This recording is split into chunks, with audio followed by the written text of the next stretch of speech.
So the next topic we have is properties of determinants.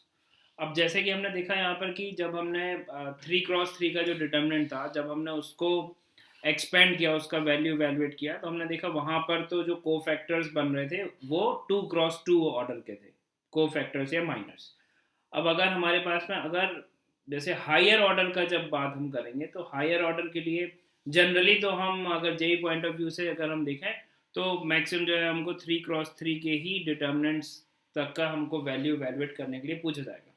But logically अगर हमको higher order के लिए बात हो रही है, तो इवन 3x3 के डिटर्मिनेंट का वैल्यू इवेलुएट करने में भी प्रॉपर्टीज ऑफ डिटर्मिनेंट जो है वो बहुत हेल्पफुल रहेगा। ठीक है, तो उनकी मदद से डिफरेंट डिफरेंट प्रॉपर्टीज की हेल्प से we can evaluate the value of determinant easily.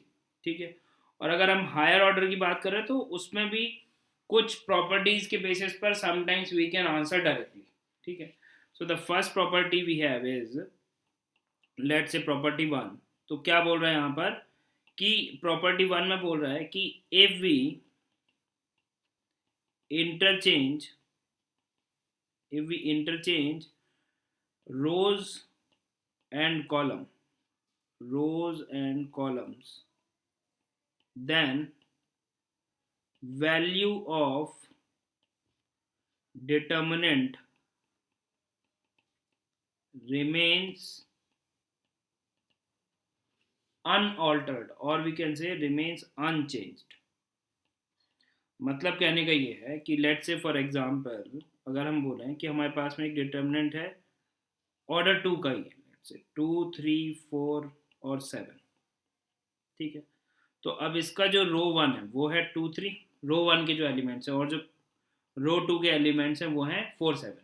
या फिर अगर हम कॉलम वाइज अगर हम देखें तो कॉलम जो है, कॉलम वन के जो एलिमेंट्स हैं वो हैं 2 और 4, और कॉलम टू के एलिमेंट्स हैं 3 और 7।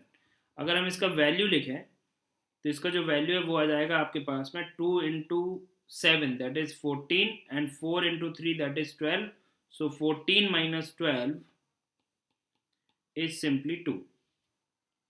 अब इस प्रॉपर्टी में क्या बोल रहा है, if we interchange rows and columns then the value of determinant remains unchange. अब रो और कॉलम को इंटरचेंज करने का मतलब ये हुआ कि ये जो रो वन है, ये रो वन है, ये रो टू है, ये कॉलम वन है और ये कॉलम टू है। तो अगर हम रो वन को कॉलम वन बना दें, रो वन को क्या बना दें हम, कॉलम वन, मतलब कि जो 2 3 था पहले हॉरिजॉन्टली लिखा हुआ था, उसको अगर हम 2 3 इस तरह से लिख दें तो ये कॉलम वन बन गया, और रो टू को जो है वो हम कॉलम टू बना दें तो ये हो जाएगा आपके पास में 4 और ये हो जाएगा 7। तो अगर हमने रो वन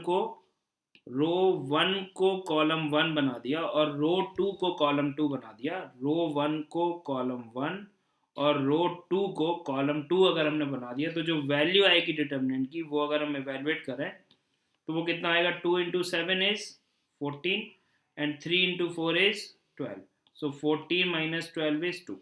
तो वैल्यू ऑफ डिटर्मिनेंट पे कोई फर्क नहीं पड़ेगा, and this property is valid for any order of determinant.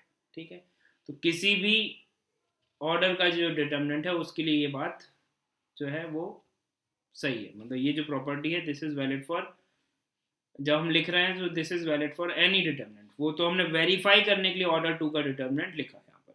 जैसे कि अगर आपके पास में लिखा हुआ है लेट से A1 A2 A3, B1 B2 B3, C1 C2 C3, ये एक डिटर्मिनेंट है हमारे पास में लेट से, और इस डिटर्मिनेंट का वैल्यू जो है वो हमने बोल दिया कि लेट से इसका जो वैल्यू है वो है अल्फ़ा। क्या वैल्यू है, हमने बोला कि इसको इवेलुएट करने पर जो वैल्यू आ रहा है वो अल्फ़ा आ रहा है। ठीक है, तो अगर हम इनके रोज और कॉलम को इंटरचेंज करते हैं, रोज एंड कॉलम्स को अगर हमने इंटरचेंज कर दिया, ऐसे एरो बना दिया, इंटरचेंज करने के लिए हमने इसको यूज़ कर दिया, तो जो कॉलम जो हमारे पास में जो डिटर्मिनेंट दिखेगा वो क्या दिखेगा कि जो रो वन है, रो वन क्या है, A1 A2 A3, इसको कॉलम वन बना दिया तो A1 A2 A3। फिर जो रो टू है उसको क्या बना दिया अपन ने, कॉलम टू, तो वो आ जाएगा B1 B2 B3। सिमिलरली जो रो थ्री है उसको क्या बना दिया हमने, column three, that is C1 C2 C3। ठीक है, तो ये जो वैल्यू है ये वैल्यू भी अल्फा के बराबर ही रहेगी, ठीक है, उस पर कोई फर्क नहीं पड़ेगा। बस ध्यान रखना है कि रो 1 को कॉलम 1 बनाना है, रो 2 को कॉलम 2 और रो 3 को कॉलम 3। ये नहीं कि रो 1 को कॉलम 2 बना दिया, नहीं, फिर वो गड़बड़ हो जाएगा, वो एक अलग प्रॉपर्टी, ठीक है। तो अगर हमने रो 1 को कॉलम 1, अच्छा, और ऐसा ही रिवर्स करने पे भी है कि कॉलम 1 को अगर हमने रो 1 बना दिया तो भी, तो जो भी हम प्रॉपर्टीज यहाँ पर लिख रहे हैं, तो जो भी प्रॉपर्टी हम रो के लिए लिख रहे हैं वो ही प्रॉपर्टी कॉलम के लिए भी वैलिड होगी, ठीक है। तो कहीं पर लिखते समय अगर हमने कोई प्रॉपर्टी लिखी और उसमें लिखा हमने कि भाई रो में ऐसा ऐसा करने से ये इफेक्ट आता है, तो सेम चीज जो है वो कॉलम के लिए भी एप्लीकेबल होगी, तो उसके लिए चिंता करने की जरूरत नहीं है।